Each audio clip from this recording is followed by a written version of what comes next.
Appreciate everybody tuning in. Much love to all the Patriots fans. And we got the special guest What's right good, bro? there. DJ Jonezy. What's up, my guy? Good, bro. How are you?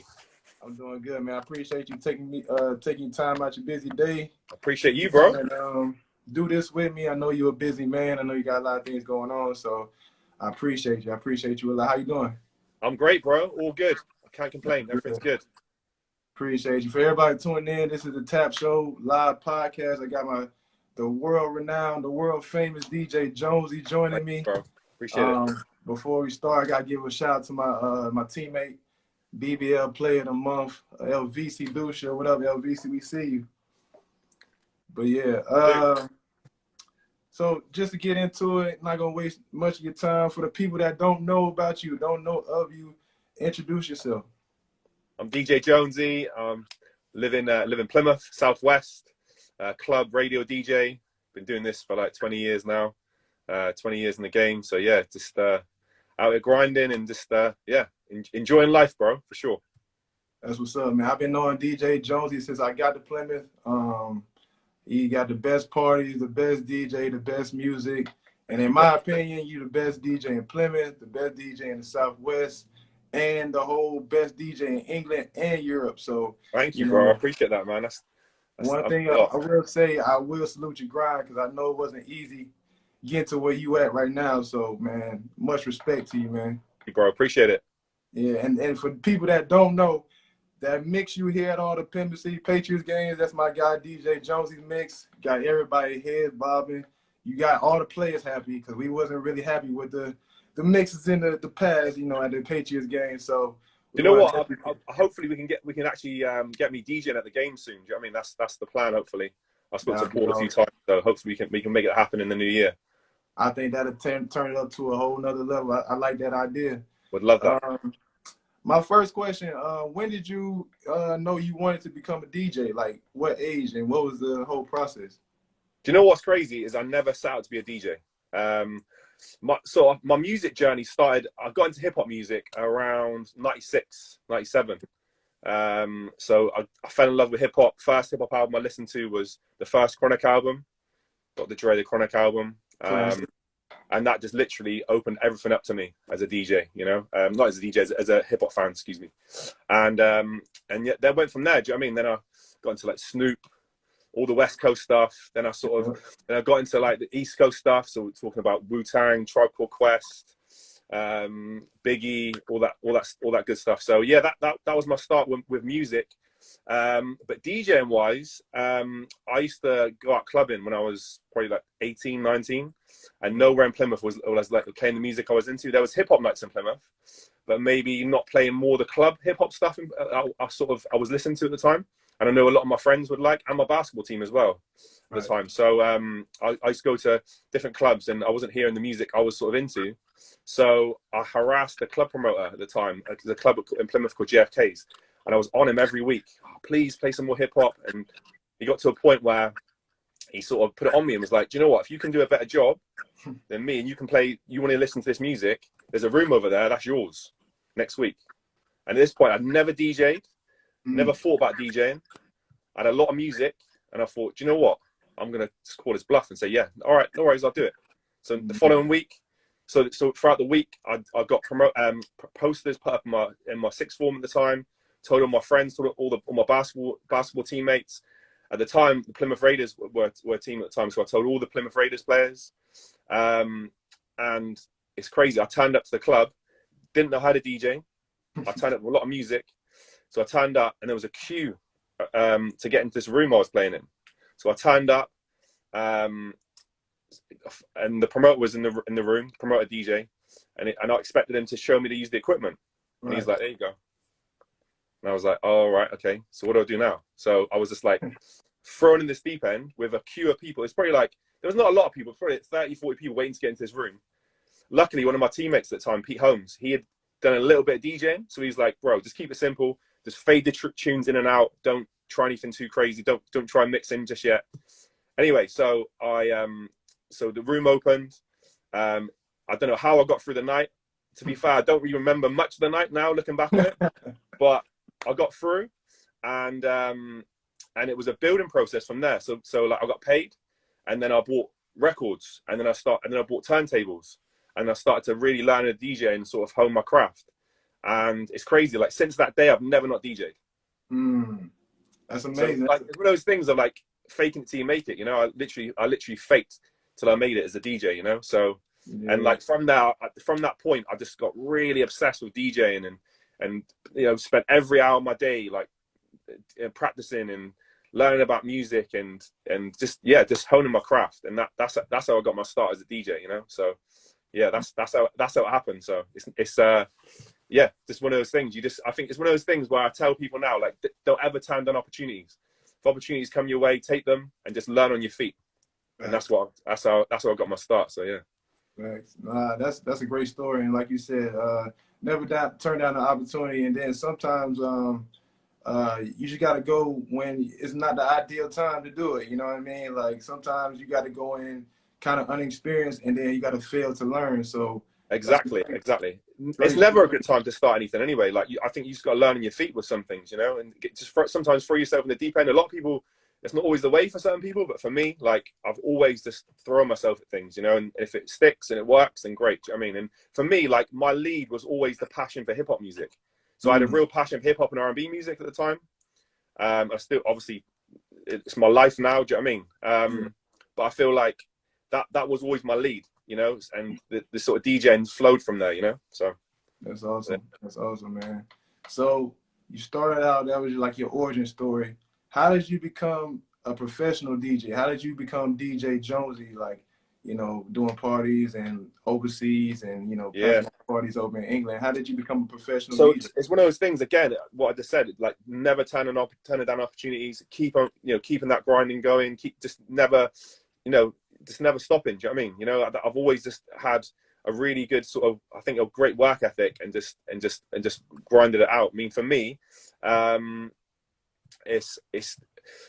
it was more sort of like in the beginning, sort of like getting that sort of crowd in Plymouth to sort of build a bit of crowd in Plymouth and a community of Plymouth that were into my music, and sort of building it outwards to the southwest, and eventually it sort of, you know, founded different pockets of the UK as well. So that's a big part of it as well. But for me, like traveling and stuff as well, like if a promoter at the time hit me up and said, do you want to do a party in Cardiff, I would go to Cardiff and travel to Cardiff or Exeter or Bristol. Do you know what I mean? Not just staying in Plymouth. And Plymouth, it's a great city, but sometimes you can be quite isolated down here. Right. So just traveling as much as I could. So, but for me, like getting my sort of building my brand, I think the next step for me as a DJ was like doing club nights, but then getting into radio. I started doing mixes for radio. Again, I got hit up sort of around 2009. I used to do back in the day with MySpace, I used to do little mini mixes on my MySpace. So MySpace was way before Facebook and Instagram. Shout out to MySpace. We all know, but the OGs know about MySpace. So on MySpace, I did like 3 little mini DJ mixes on there. Okay. And I remember seeing some DJs in the States do it in America. So I remember sort of putting those mixes up, and it got the attention of a lady that used to work on the BBC called Delisa, and she hit me up. I remember it was 2009, around sort of first, I think it was like the first of the month. It was around like January 1st. And I got an email, and it said, I love your mixes on MySpace. Would you be interested in doing a mix for Radio 1 on the BBC? And I thought it was a joke at first. So I tapped up a few of my other friends that sort of worked 1 Extra on the BBC and Radio 1, and they said, yeah, she's a producer. So I did this mix, spent all week on it. Again, like I said before about the club situation, where I sort of got thrown in the deep end. Same thing when doing mixes. I just threw myself in there, you know, and the mix got a really good response. And then from there, I got a monthly residency doing mixes for 1 Extra on Drive Time with Charlie Sloth. And it just snowballed from there. Do you know what I mean? You know, and you know, good word traveled, and I've ended up sort of DJing like lots of pockets of the UK and overseas and stuff as well from that. So it's been an amazing opportunity, you know, for sure, for that, you know. That's awesome, man. That's awesome. And I heard you talk about work ethic. You know what I mean? Like that whole, you know, journey for you to become a professional basketball just sound like strong work ethic. You know what I mean? I mean, not professional basketball, but professional DJ sound like just nothing but work ethic. So like, you mentioned you played basketball, you know, early on. When Yeah. did you start playing basketball? I started playing basketball around maybe, I'm trying to think the year now would have been. Maybe like 94, 95. Okay. I've took that work ethic, all the things I learned in basketball, into Mhm. DJing, like That was 100%. my Like, next question. Like, how did the yeah. basketball And grind translate to your DJ grind? for me, there's like, to me, there's lots of parallels with hip hop culture and basketball culture. They, Right. they go next to each other. Do you know what I mean?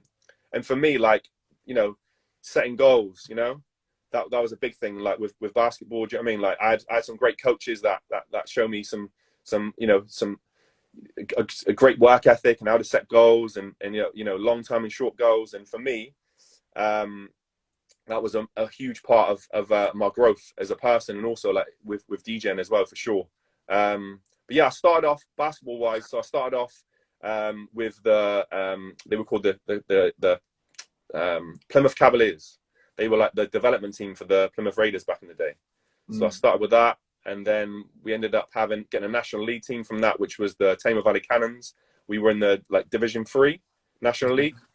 So like that would have been like maybe 4 divisions down from like what you guys are playing at now.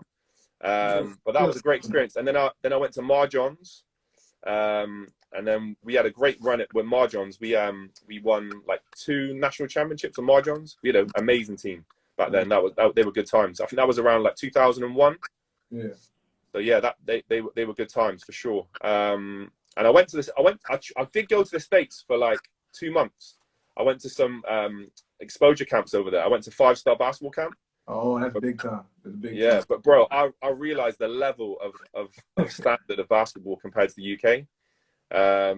And for me, like I just wasn't athletic enough. I made a decision around sort of like 2001, and I thought, you know what, like I'm gonna put everything into basketball and into DJing. And I still play now, but like, and it was an amazing part of my life. And it's, and like I said, a lot of the work ethics I learned within basketball, I've definitely taken into DJing for sure. Right. No, that's awesome, man. Like that was when I first met you. I'm glad we had that connection between like I'm a big music fan as well, especially hip hop. But like, Yeah, to find out you like basketball and play basketball, that was yeah. big time. So, no, that's one of the cool things I've got a about game. it. I've actually got a game tomorrow actually as well, a local league game. So I've been Yeah, that's recovering for awesome. the last month. I've had an Achilles. I was about Uh, to say you're not just talking either. You can really hoop. You're not one of those guys that say they play basketball and they, you know, you see them in person, they just turn out to be real rubbish. Look at me using my UK terms and stuff, but nah, you actually got a game, man. You can do, especially now. You know, you can do a little work in the post, and you know that's my position. I'm down work doing down low doing the dirty work. So nah, I yeah. respect the game. And my next question: How long have you been DJing for? Because I know it's been a while. So like, This is my this next year will be 21 years of DJing. wow, Yeah, wow, yeah, that's awesome, bro. That's awesome. That's yeah. And a lot of grinding, like you said, man. it's been a great journey, bro. Do you know what I mean? You know, it's been an incredible journey, and I've been very, very lucky to be able to like travel to different parts of the world and work with some of my favorite artists and DJs and stuff. And it's been an amazing journey for sure, for sure.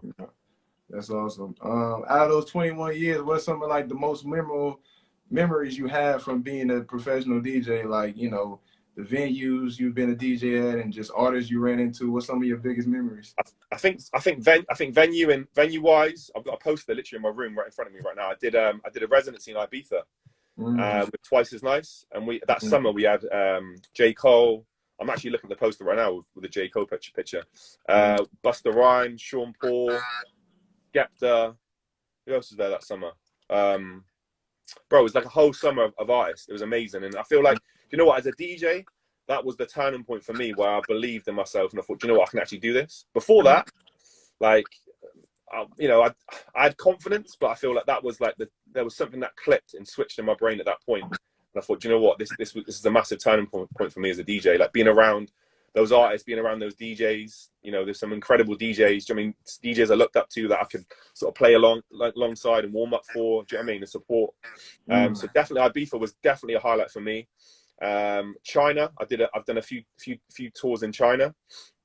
That was incredible. Dubai, I've been to Dubai a few times to DJ. That's been incredible for sure. And when I went to Dubai the last time, say that again, sorry. Have you been out to the States to DJ? Do you know what? I actually DJ'd in New York for a friend's wedding at Dumbo in Brooklyn. That was a moment for me because, you know, like being a hip hop fan and, you know, the birthplace of hip hop being New York, that was incredible for sure. So that was amazing. That was definitely a huge moment for me as a DJ. And all, yeah, just like some of the artists I've worked with, J. Cole, Snoop, Rick Ross, Nas. I got to support Nas. This was like 2007 on the Hip Hop Is Dead tour. So I got to do the support for Nas. For that was incredible. Got to meet him briefly. I got my Illmatic album signed, which is in the back. If you see it at the top there. Ooh, I see it up there. That's big time. That's big time. That was a huge moment for me as a DJ, you know, to support Nas. That's like Nas is one of my favorite artists, probably my favorite hip hop artist. You know what I mean? So like to be able to support Nas, that was incredible. Yeah, bro, I've had some amazing moments as a DJ, but that like the artist wise, like Pusha T, I've got a crazy story at Pusha T. I met Pusha T in Plymouth. Oh, okay. And I took Pusha T for Nando's in Plymouth. So Pusha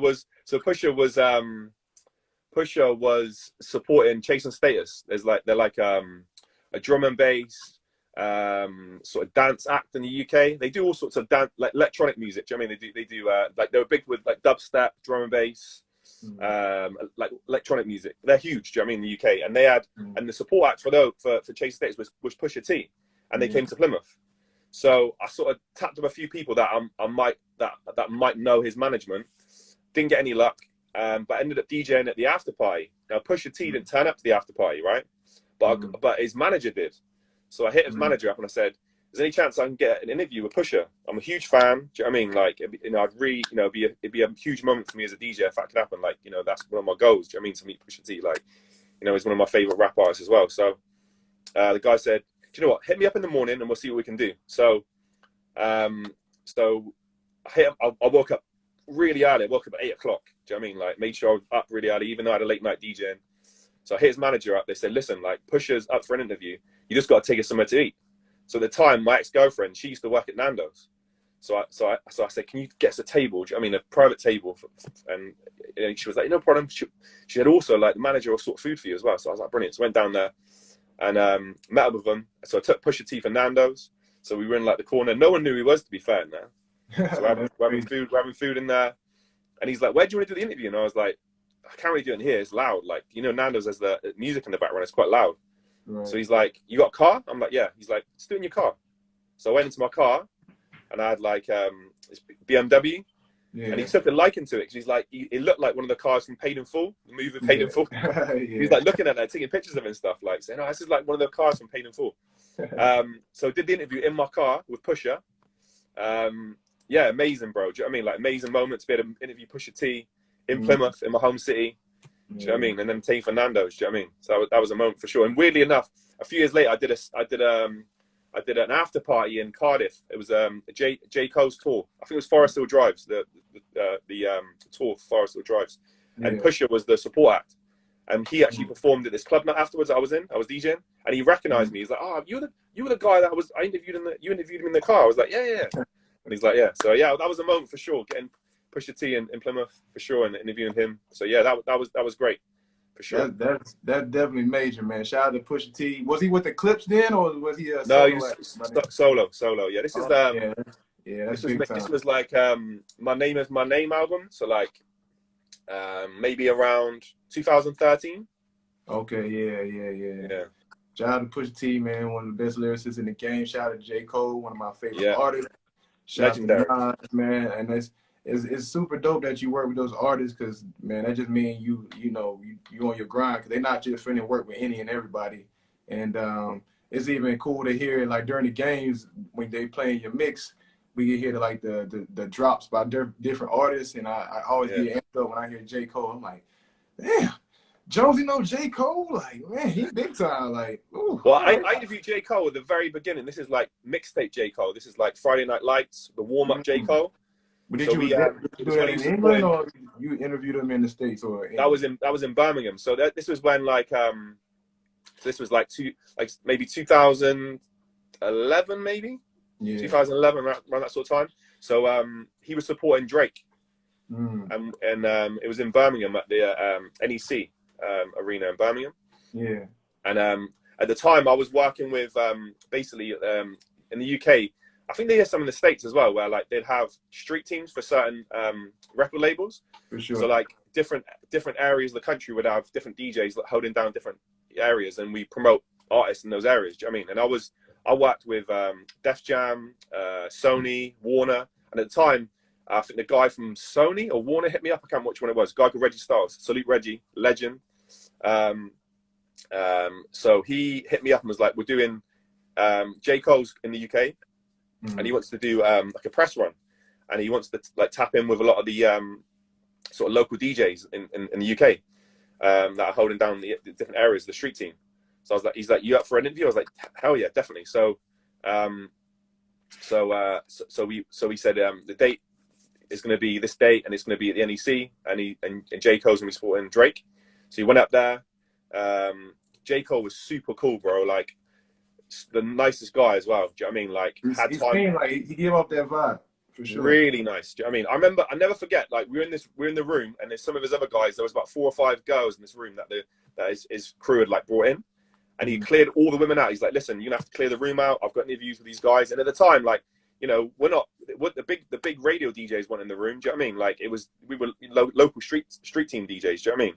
Right. And he you know, he spent like 45 minutes doing an interview. Do you know what I mean? Like signed all my like CDs and vinyls and stuff. You know, I don't think there's any vinyls, but he definitely signed some CDs. Did some DJ drops for me as well. So got a huge amount of respect for J. Cole. It's an amazing seeing his journey as an artist as well. You know, you know, going from like a mixtape artist to like now being one of the biggest hip hop artists in the world. Do you know what I mean? One of the biggest artists in the world right now. Do you know what I mean? And he's done it with,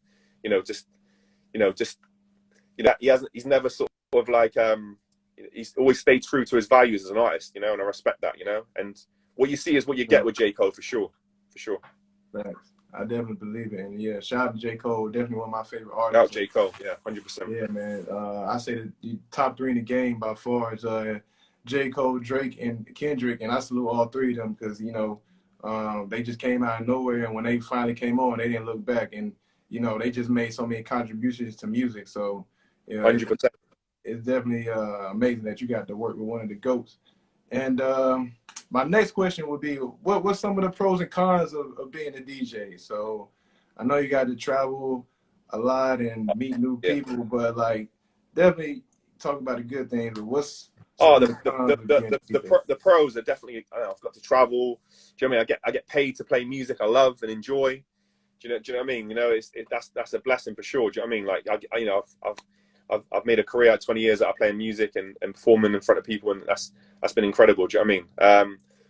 The lows sometimes, maybe like the late nights sometimes are quite difficult. If I'm gonna say maybe like, I wouldn't say a low, but I'd say that's maybe one of the downsides to it. Maybe now that I'm a father, maybe being away from my son, if I'm away for like a few days at a time, or away for like a week or so at a time. But generally, bro, there's not many downs of it, man. I'm very, very blessed and lucky to be able to perform and DJ, and you know what I mean, and get paid for it. Do you know what I mean? Like I can't see there's not many downsides to it. Do you know what I mean? It's been definitely more highs than lows for sure. Nah, that's a blessing, man. Like, you know, a lot of people working jobs that they stressed out about, that they hate going to, and the fact that you saying that there's not too many cons of being a pro DJ, that's awesome. And yeah, you know, when I talk, I'd say sometimes maybe like maybe another downside would be sometimes like if a crowd is not on the same sort of page as you as a DJ, like you want to push new music and you want to go in a direction and the crowd don't want to go in that direction. I'd say that's maybe a little bit of a downside sometimes, but you just got to adapt as a DJ sometimes. Do you know what I mean? You know, and work with what you've got in front of you. Do you know what I mean? But generally, it's mainly highs for sure. I'm very blessed. That's dope. And don't give too many your tips and strategies away, but like, how do you go into like a party or a big event? Like, I know it's an art of like, you know, getting the crowd hype and getting the crowd, you know, loving the party and everybody dancing. Like, what's like I said, don't give away everything. But what's some of your strategies to No, having a I'll give them successful away. night? Do you know what? Like one of the things to me as a DJ is I want to help other DJs come through. You know what I mean? Like I just try to help as many DJs as I can. If people come up to me and ask me, do you know what I mean, for advice, I'll always give them advice, and I'll give them the best advice. Do you know what I mean? I can. Do you know what I mean? But for me, like if I'm gonna go into like say it's a big club show or a big festival, preparation is key. Do you know what I mean? Like prepping my set beforehand is really key. Do you know what I mean? Because you never know which pockets you might have to go in as a DJ. Right. And just going in there and going in there confident as well. Do you know what I mean? Like, you know, attacking the crowd. Do you know what I mean?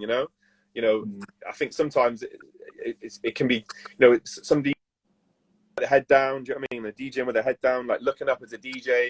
Do you know what I mean? Like reading the crowd. Reading the crowd is a really big one as well. Do you know what I mean? Making sure you're reading the crowd, see what the crowd, you know, wanna hear, but also putting your own spin on it as well. But just work and just not giving up as well. I mean, there's been loads of times in my DJ career where I've, you know, maybe not quit, but like think, oh man, like I've had tough times. Do you know what I mean? You know, navigating through certain things, but I think just keep going. Do you know what I mean? You know, and just pushing through, and enjoying what you and showing that you know showing the crowd you're enjoying what you're doing as well. You know, a lot of DJs that, you know, they might DJ and they're not happy. You know, like, you know, showing you're happy is infectious. Do you know what I mean? You know, if you're happy, it's gonna be infectious to the rest of the crowd and people in front of you for sure.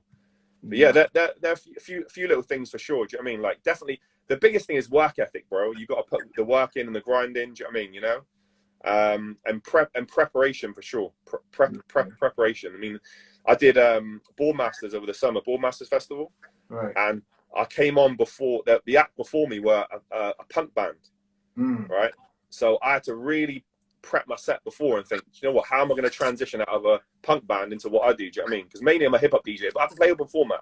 But mainly my thing is hip hop music. Do you know what I mean? Right. So it was just going in there and prepping before. Do you know what I mean? You know, and making sure I had a smooth transition from what they were playing into what I was doing. You know, so and doing that, I had to prep my set. You know, to make sure I was, you know, because the worst thing for me would have been, you know, I didn't prep and I just thought I'm going to just play what I want and play, you know, and not prep, and then I could potentially clear the whole tent out. Do you know what I mean? Or the whole stage out. But that didn't happen, luckily, and you know, and that was due to preparation and prepping the set and making sure, you know, you're prepared for everything, you know, as a DJ for sure. No, that's awesome to hear, and like I fully agree with you. Like I'm gonna say this 100 times on my podcast, but if you want to be successful, or not even be successful, but get to a goal that you want to accomplish, work ethic and preparation are two big keys. And the biggest takeaway from what I think we just said is just saying the confidence and also bringing energy, showing that you have fun, letting other people know that it's okay, it's a good time, I'm in charge, I know what I'm doing, and then just being confident, even if you mess up, you still staying with it. You know what I mean? Yeah, 100%, bro. You had to work hard to get where you at behind the DJ booth, and you know what I mean. If you up there kind of timid, looking down the whole time, not vibing with the crowd, like you said, they gonna, you know, pretty much do the same in return. So definitely, I agree with you on the confidence and bring the energy thing. And I've definitely been to a few of your parties, and you definitely bring the energy, and you definitely look super confident up there. Thank you, bro. Appreciate it. Thank you. You definitely know what you're doing for sure. Back on the basketball side of things, do you have a favorite basketball player all time? MJ, bro. Michael Jordan, 100% for me. Huge influence for me as a basketball player and just as a person generally. Do you know what I mean? The work ethic. Do you know what I mean? The mentality of Michael Jordan as well. Do you know what I mean? It's interesting because my brother-in-law, before lockdown, would always tell me LeBron's the best basketball player of all time. LeBron, and I respect LeBron. I really respect LeBron. And I would always tell him, like, do you know what? Like, you need to go back and look at, you know, footage of Jordan. Do you know what I mean? Because he didn't study Jordan as much as he should have done. But it's interesting because during lockdown, when the documentary came out, The Last Dance, he messaged me and said, you know what? You're right. Like, Jordan's the greatest. Because I feel like a lot of younger people, they didn't see the journey of Michael Jordan. You know what I mean? That documentary was great for the young generation to get an insight of Michael Jordan. Not the Bulls, but Of course, the Bulls too, but really Michael Jordan for sure. Yeah, for sure. And just like so many great memories of just seeing Michael Jordan. I mean, for us in the UK, we had to stay up till like 4 in the morning to watch NBA matches. Do you know what I mean? And it's crazy. I remember back in the day where I used to order VHS tapes of Bulls matches and get them sent over from the States. Yeah. You know what I mean? So there was a subscription program where you could buy like 10 games for the season, and they would send over like certain tapes. Do you know what I mean? Like that's how dedicated I was, you know? Right. But yeah, definitely Michael Jordan for sure. And like what Michael Jordan brought culturally as well, with like the way, you know, he changed everything from the way people were dressing, the baggier shorts.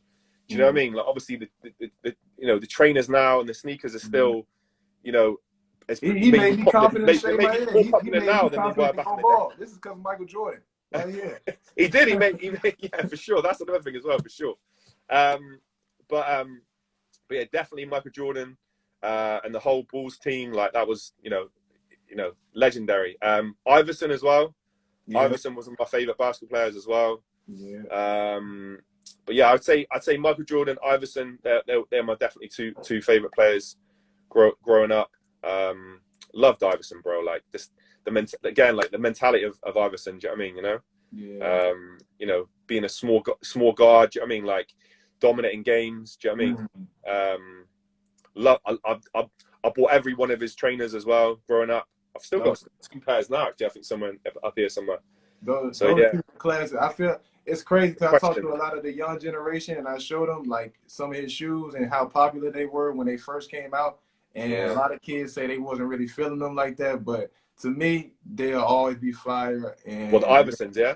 Yeah, Iversons, yeah. Yeah, the questions, I think they were, yeah. But bro, like, I remember just like obsessing over like Iverson's crossover, like crossover. Do you know what I mean? Like, you know, like I remember just watching it over and over and over again. I think he caught Michael Jordan one time on a crossover, didn't he? He definitely did. And that was his rookie season. So yeah.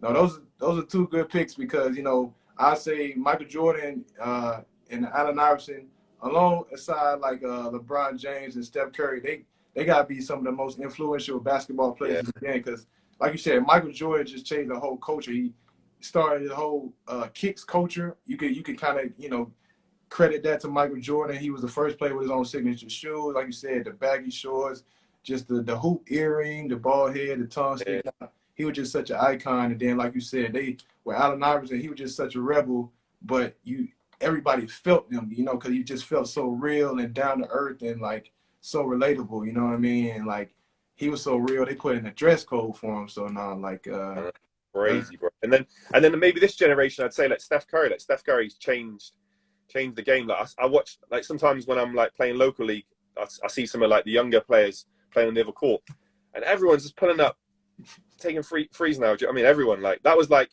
more like when I was playing, that was more of a specialist thing. You had like 2 or 3 players on the team that could shoot threes. But literally now, like I see like young kids now, like everyone's just pulling up. Yeah. Do you know what I mean? So I mean, Steph Curry's changed the game for sure. Do you know what I mean? Like, and there's some amazing players coming through. You got Zion, you got Ja Morant as well. Like these guys are amazing. Do you know what I mean? So it's definitely an amazing wave of new players coming through for sure. It's an exciting time for the NBA for sure. For sure.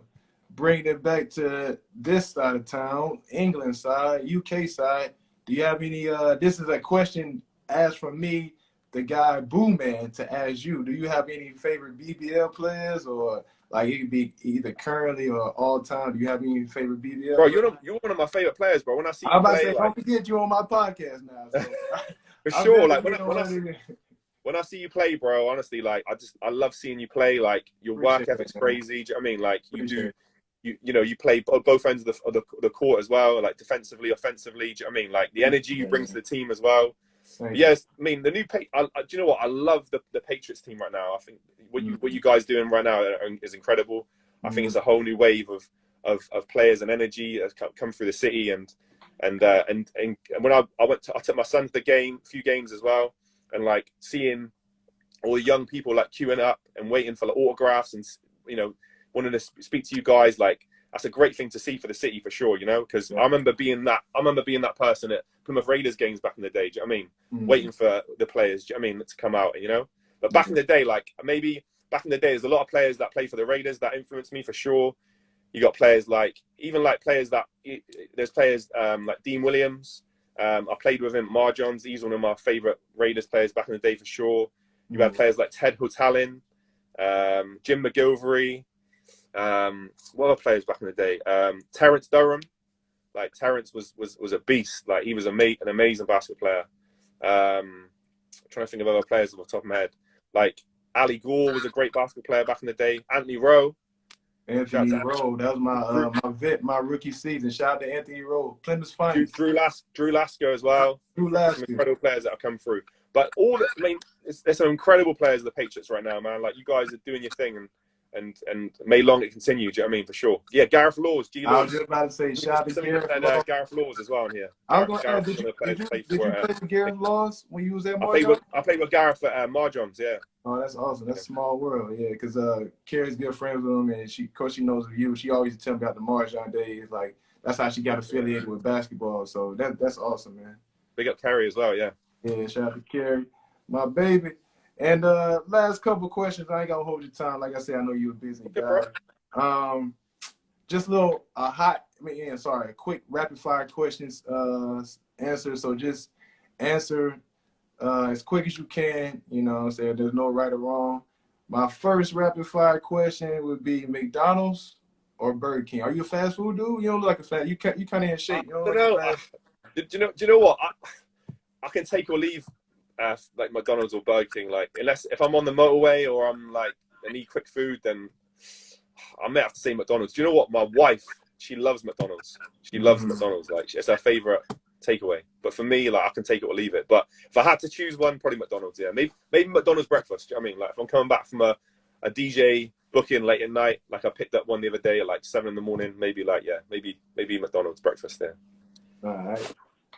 Five Guys or Nando's? Are you a burger dude? You like burgers? I'd say more Nando's because Nando's is a bit more healthier and maybe the connection with Pusher as well. Taking him like years ago, maybe that holds a bit of a place in my heart. Got to push the T one more time. You already answered my question on this one, but I'm gonna ask you again: LeBron or Jordan? Michael Jordan, bro. Like just the influence and for me, like, and I respect LeBron as well. LeBron's a legend. Like I think what he's done for the game's incredible, but it's all about MJ, bro. 100%. Honestly, I don't want to say it's a trick question, but I feel like you're not right or wrong with answering Jordan or LeBron. No, 100%. There's no right or wrong answer. It's you know, right. I think it depends also of what era you grew up with basketball. That's a big thing. If you grew up in the 90s, you're probably gonna say Michael Jordan. Noughties, you're probably gonna say Kobe. Maybe LeBron. Do you know what I mean? And then, then the sort of, to be fair, maybe the kids nowadays, maybe it's a whole new wave of players. Maybe it's Steph, but yeah, for sure. Probably 10, 15 years from now, they're going to be saying Steph, Giannis, Luka, maybe John Morant, but yeah, definitely you can't go wrong. Your favorite food of all time? I like a good steak. Yeah. All right. You ever been? I don't think they have them in the UK, but have you ever been to Roof Chris, the restaurant? No. Roof Chris. They make a nice steak. If you ever get a chance to go to the States, make sure you find a Roof Chris and then order. I've heard of the name in songs before. I've heard definitely artists shouting out that. Yeah. It's a prime time steak. Definitely. Really amazing. So if you was on a deserted island for a year and you can only take 3 movies with you, somehow you got a 50-inch platinum screen TV and you got, all the stuff to play movies, but you only watch 3 movies. Which movies are you watching for that year? Do you know what? I'd say the first one, Juice. Because Juice, right? Tupac was so crazy on that movie. First time, before I even thought about being a DJ, that's the first time I ever seen a DJ. It was Q. Q was DJ on there. And I took it in. I'm real interested in the movie. So I'd say Juice.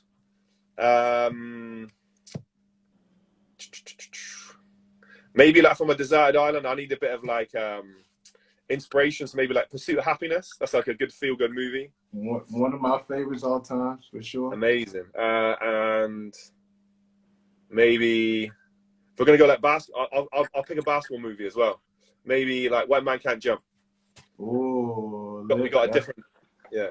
That's a good collection, to be honest. Like, you Yeah. know, you got your comedy and White Man Jump along with basketball. You got your sports. You got, like you said, motivation, inspiration for your dark days. You got the pursuit of happiness, and you got just juice, just straight entertainment. Yeah. Like, that movie is crazy. As soon as I don't want to drop any spoilers, but Tupac goes crazy, man. He goes crazy. I know. A lot of people say like that what sort of turned his personality a little bit away. Do you know what I mean? That character. Yeah. What was the character called again? Bishop. Yeah. That was a good one. All right.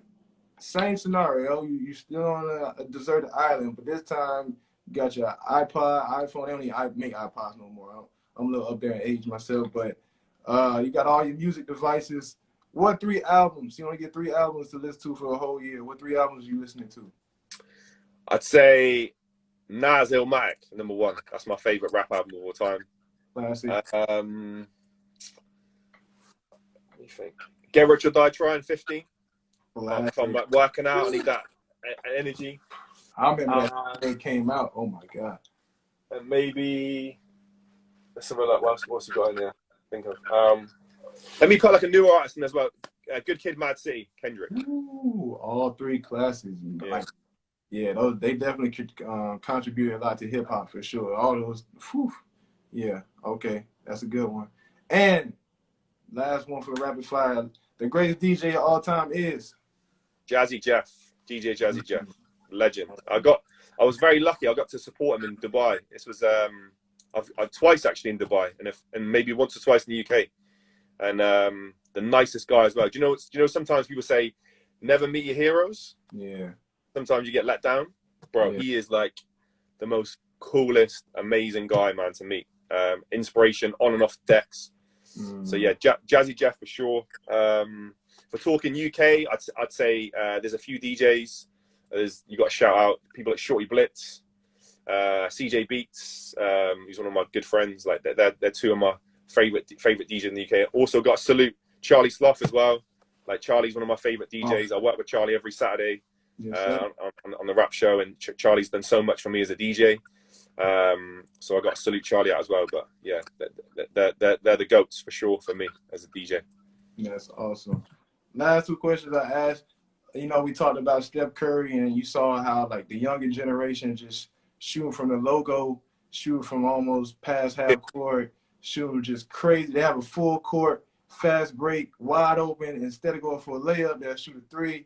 So I'm pretty sure when you started DJing, they was having the vinyl, the real records on the look, I'll show you behind me, look. This is all my vinyl. Wow. That's a lot of vinyl right there. Yeah, a lot of memories there, bro. Yeah. I can tell you got some. I can't even see, but I know you got some good stuff up in there. What we got? Let me pull something out quickly. What we got here? Let me see. Let me pull out.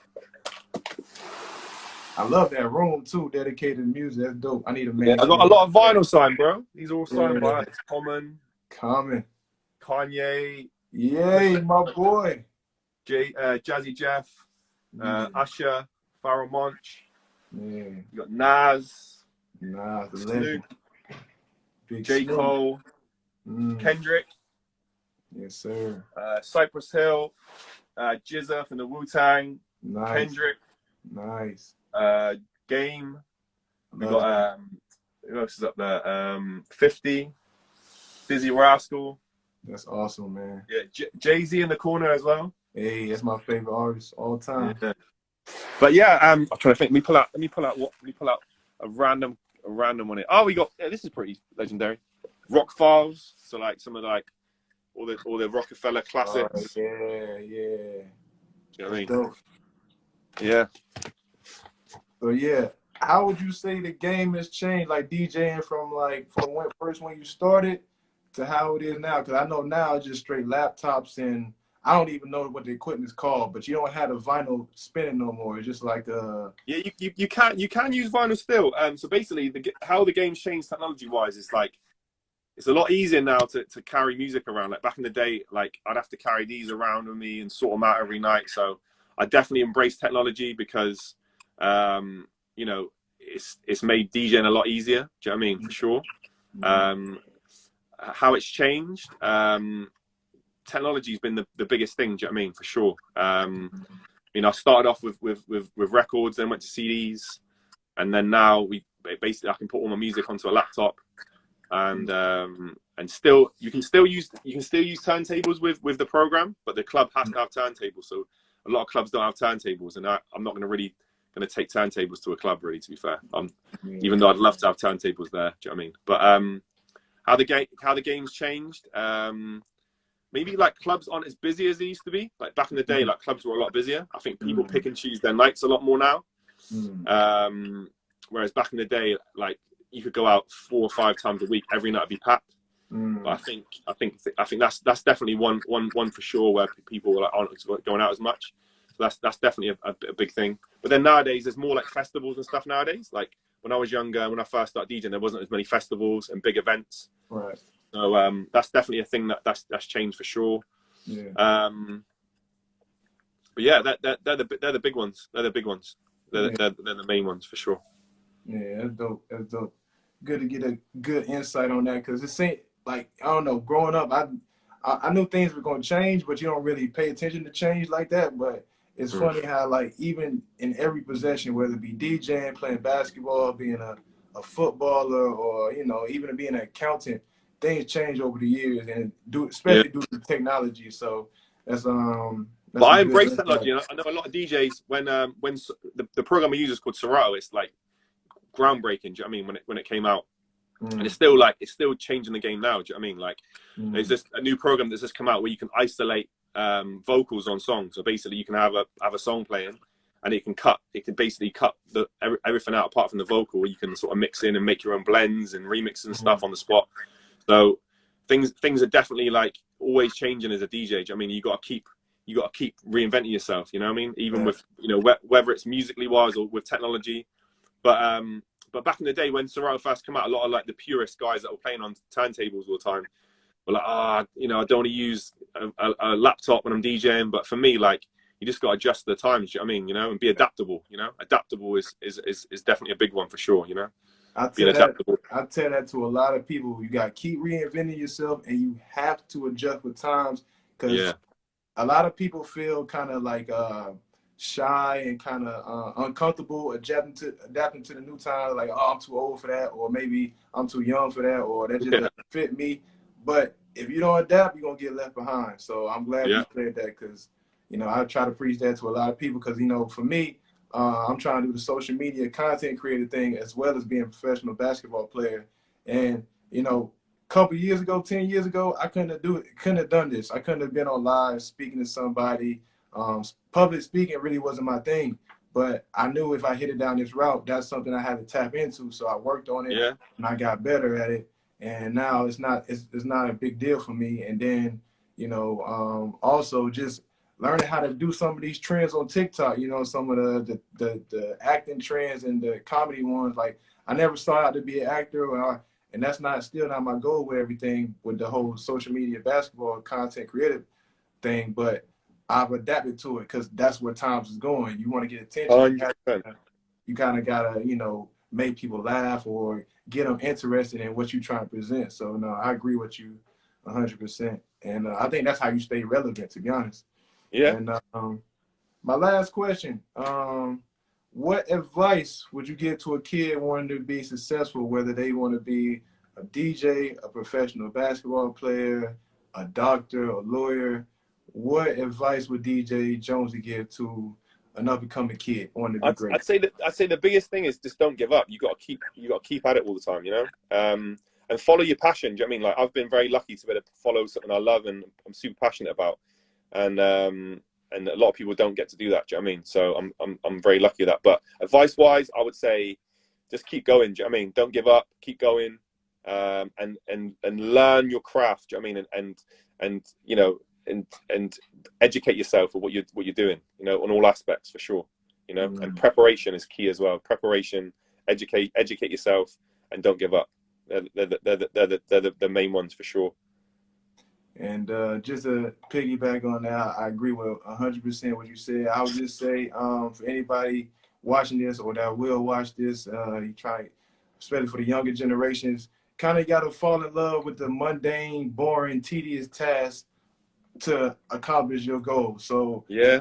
just speaking from my perspective, I'm a basketball player. Conditioning and being in shape is a big one. You know, sometimes I go on a treadmill and I try to run a mile. Sometimes I don't want to run a mile. Sometimes I hate running that mile. But then it comes Sunday or whenever game day is and I go out and score 20 points and grab 8 or 10 rebounds, I understand that that boring, mundane task took me to where I wanted to go. So 100%. but long story short, like you said, never give up. That's rule number one. And then you just gotta fall in love with the grind. You gotta fall in love with the process. You can't be a DJ unless you learn how to mix and scratch and learn what the new music, like you can't get the result without going through the process. So with that being said, I just want to say thank you, DJ Jonezy. Thank you, bro. This is the conclusion of the TAAP Show live podcast. I want to just give you a big hand, man. Thank you, bro. Likewise, man. Like I said, from the first time I met you, man, I've been, oh, man, you got that celebrity vibe, that's a celebrity aura about you. You big time already. And, yeah, man, I love what you're doing. You're a good dude. Like, it's one thing to be a good DJ and one thing to be good at what you do as a professional. But you're a good father. You're a good person. And, yeah, just wish you, bro. Appreciate it. Likewise, bro. Big blessings in 2023. You know what I mean? So hope 2022 has been good to you because it's been good to me. And definitely, yeah. One of the best years for me, for sure. This year's been one of the best years for me. I got married and you know, congratulations. And things have moved back into normal after COVID. So it's been a great year for sure. So long may it continue for the new year. But likewise, bro, like it's been incredible seeing your journey and look forward to seeing more from from you in 2023. And I'm here if you need anything and support. Do you know what I mean, for the podcast and generally. So salute, bro. Yeah, likewise, my boy. And like for everybody that's listening, like DJ Jonesy said, never give up on your goals and keep going. But 100%.